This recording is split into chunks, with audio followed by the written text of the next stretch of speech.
Not every mistake in the Quran is obvious. Some mistakes sound normal, but they are not correct. And some can change the meaning completely. So the question is, are you reciting or are you unintentionally changing the message?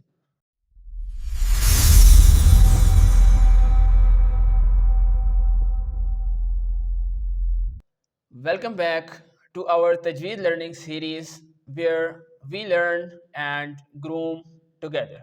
Today we are moving towards our 11th and last lecture of Tajweed.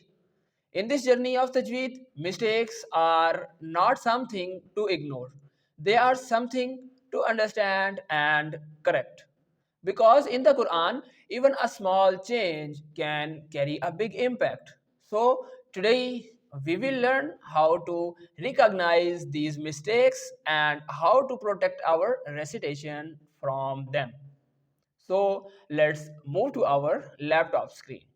أعوذ بالله من الشيطان الرجيم بسم الله الرحمن الرحيم رب اشرح لي صدري ويسر لي أمري واحلل عقدة من لساني يفقه قولي رب زدني علما رب زدني علما رب زدني علما اللهم صل على محمد وعلى آل محمد كما صليت على إبراهيم وعلى آل إبراهيم إنك حميد مجيد اللهم بارك على محمد وعلى آل محمد كما باركت على إبراهيم وعلى آل إبراهيم إنك حميد مجيد. Today we are going to learn about a new rule and a new thing in our 11th lecture of Tajweed, which is about Lahn, mistakes that we made during our recitation. Always remember, respect for the Quran start with correcting our mistakes. So let's start our lecture. First of all, we know that what is Lahn. Lahn refers to those mistakes made during the recitation of the Quran. While some mistake might not sound wrong to an untrained ear, all mistakes matter because they affect the purity of the revelation. Always remember that both mistakes that change the meaning and those mistakes that break tajweed rules must be avoided. If we avoid these mistakes, our recitation become correct and meaningful. So today we will learn two types of lahn. The first one is lahne jali. This mistake means change the meaning. When we change and when we recite sometimes in the Quran, some mistakes are those that change the meaning of the word and the verse completely. The second one is lahne khafi.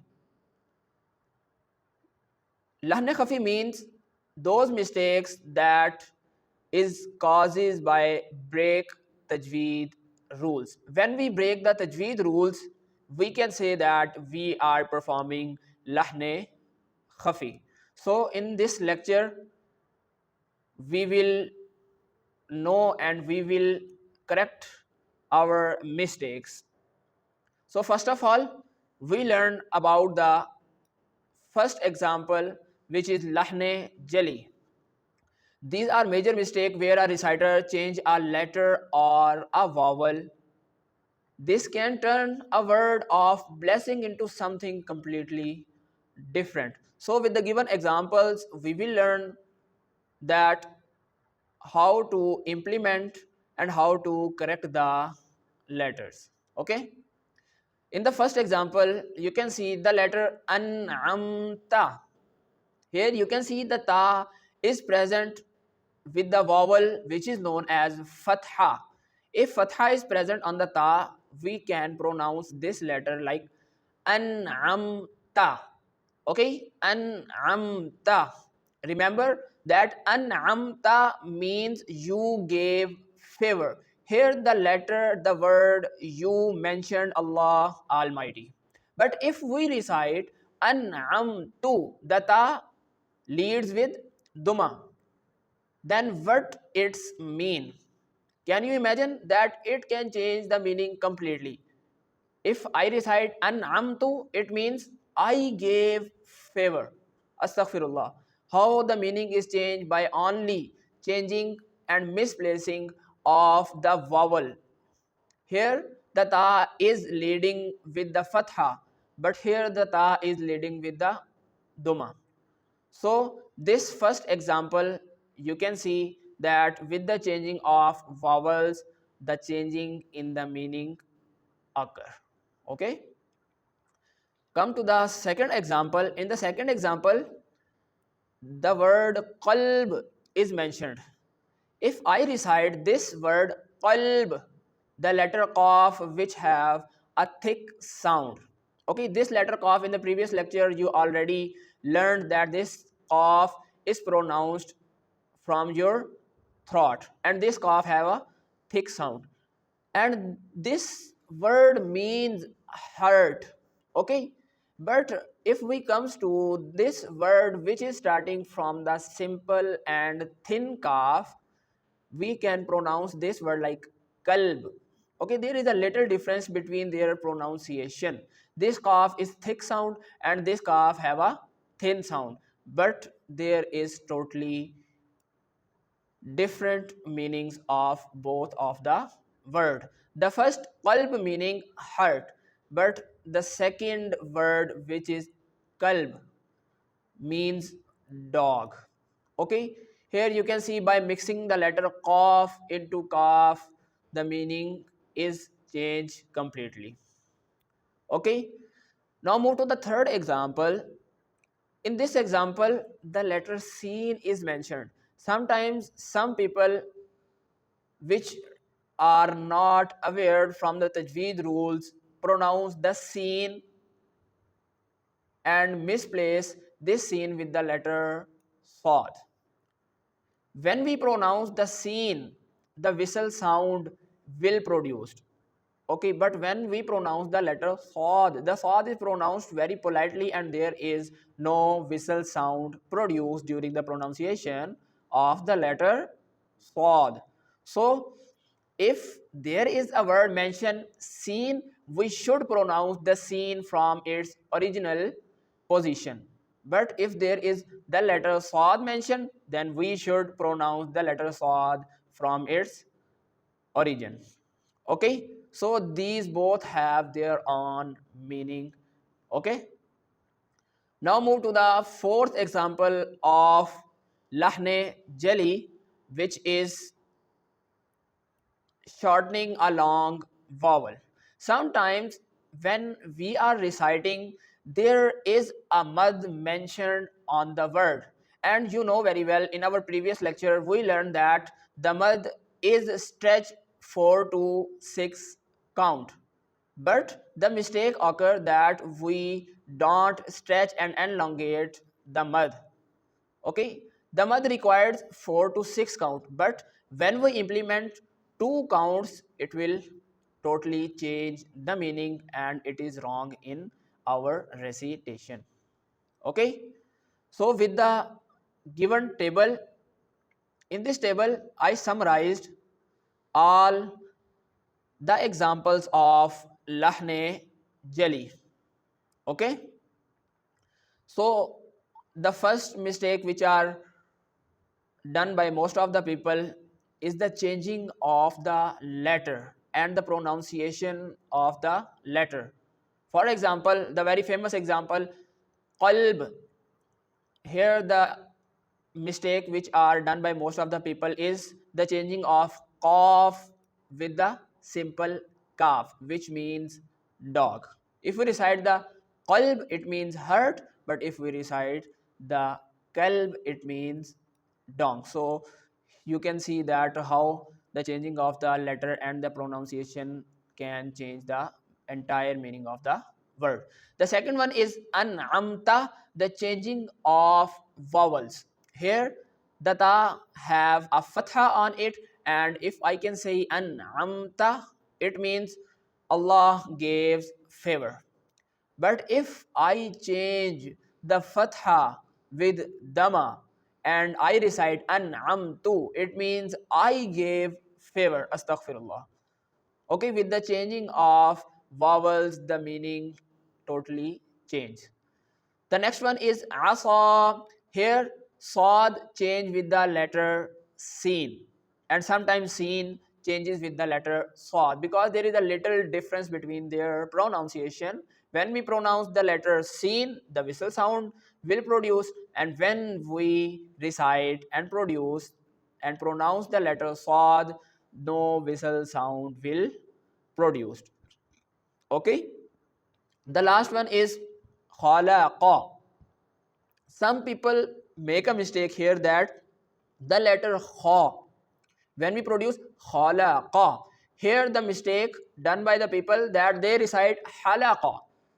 Even you know very well that kha and ha both are two different words. It means that both have their origin and their pronunciation from their different parts. Okay, so these are the given examples and the mistakes which are known as lahne jali, those mistakes that change the entire meaning of the verse as well as entire meaning of the whole word. So move to the next part, which is about lahne khafi, mistakes that break the tajweed rules. Okay, these are hidden mistakes.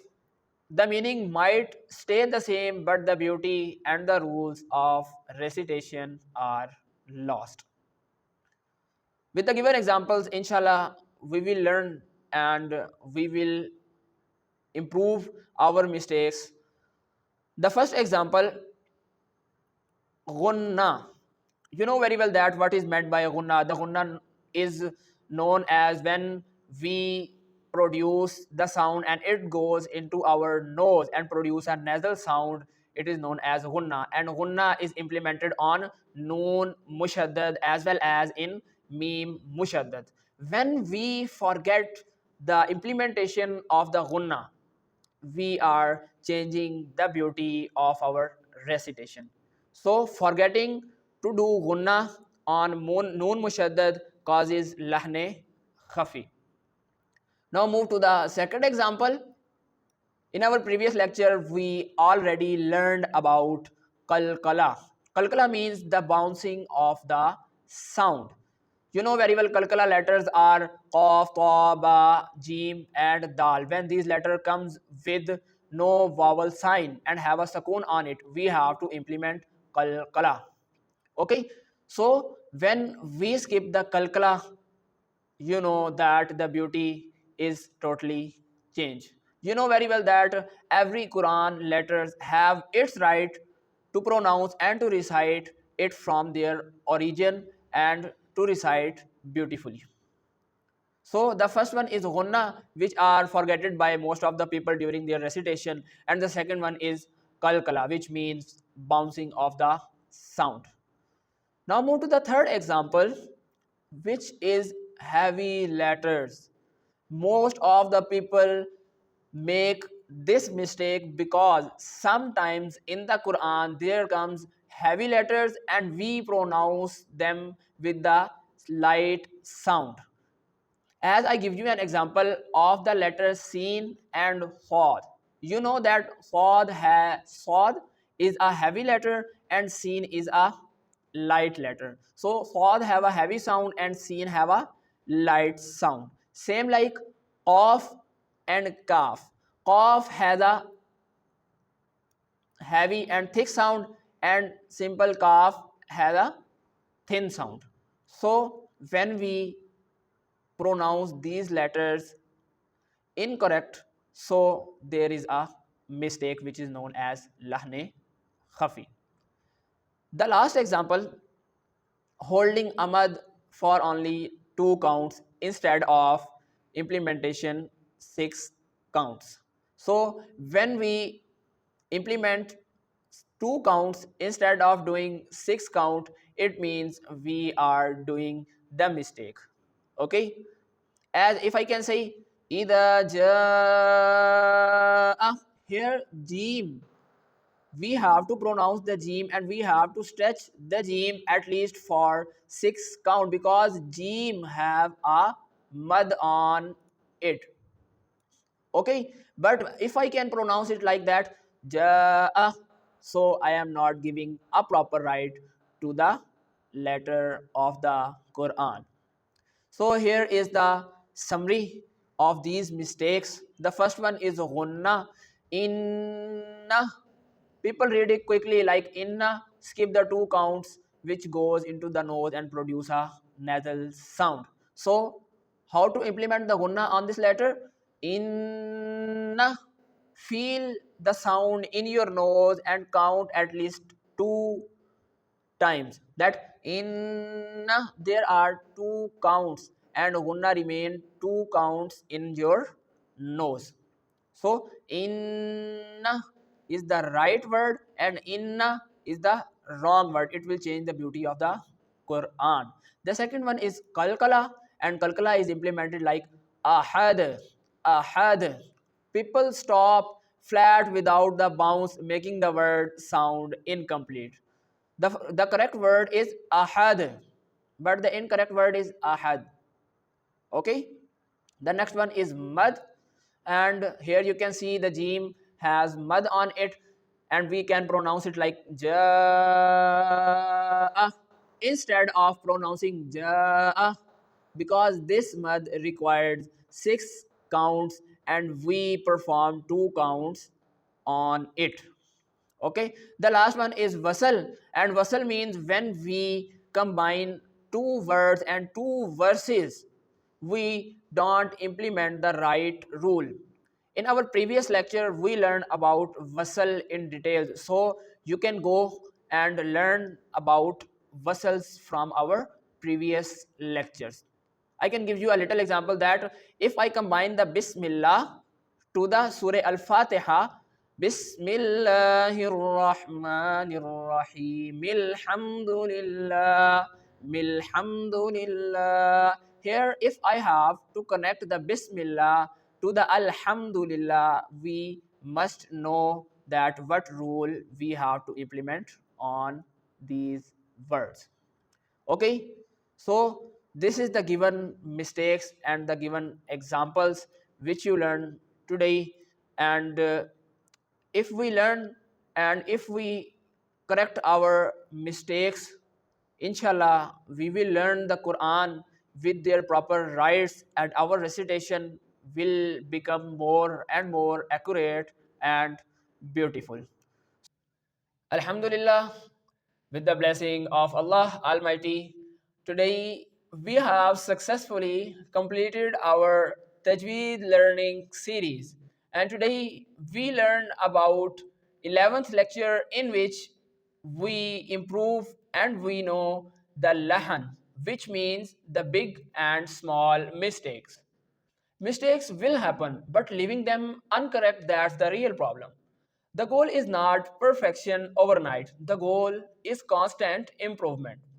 So, every correction you make is a step closer to respecting the Quran.